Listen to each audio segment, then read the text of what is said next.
Государство в государстве — так называют пассажиры железнодорожный вокзал казахстанского города Петропавловск. Мы выезжаем из Астаны, к примеру, я живу в Астане. Мы выезжаем из Астаны время казахстанское, приезжаем в Петропавловск, здесь московское. То есть нам нужно переводить постоянно время, путаемся, при том, что еще Москва переходит на летнее, на зимнее время. То есть мы должны знать, когда они перешли, где 2 часа прибавлять, где 3. Это очень сложно в плане того, что мы находимся в Казахстане, живем в Казахстане, но должны ориентироваться на другое время. ЖД-вокзал областного центра Северо-Казахстанской области в собственность российских железных дорог перешел во времена распада Советского Союза. Бывшая общая страна переплела пути так, что их невозможно разделить. Технологические границы и госграницы не совпадали.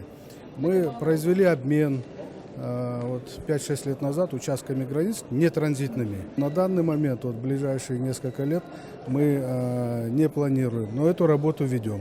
Станция Петропавловск расположена на территории Казахстана, находится под управлением Южно-Уральской российской железной дороги. Есть такие же 2 аналогичные станции – Илецк в районе Западного Казахстана и станция Локоть ближе к Алтаю. Обе на территории России и обе находятся под управлением казахстанских железных дорог.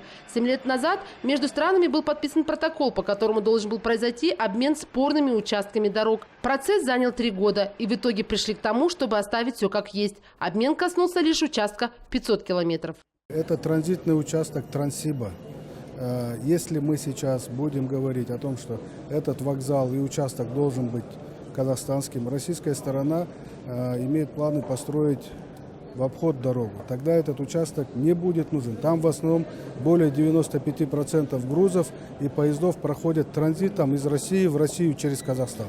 До 2010 года стоимость ЖД-билетов, купленных в Петропавловске, существенно отличалась от общеказахстанских.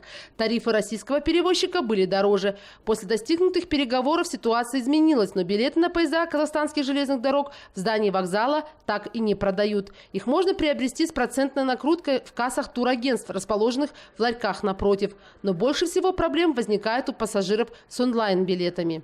Я покупаю билеты в интернете, и здесь их распечатать не могу.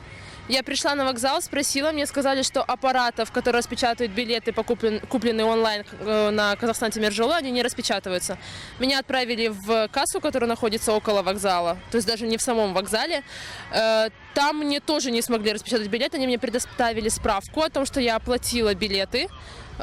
И сказали, что я могу предъявить ее. На кассе спрашивают, где вы покупали билет, на казахстанских сайтах или на российских. Если на российских, тогда здесь же в кассе их можно распечатать на вокзале. Министр по инвестициям и развитию Казахстана Жиныс Касымбек еще в бытность вице-министром, курирующим транспорт, обещал разобраться с ситуацией по использованию онлайн-билетов. В других городах при посадке достаточно предъявить электронную версию на любом гаджете. Проводники при помощи специальных устройств считывают штрих-код и отдают пассажиру посадочный талон. Однако в Петропавловске и эти правила не действуют.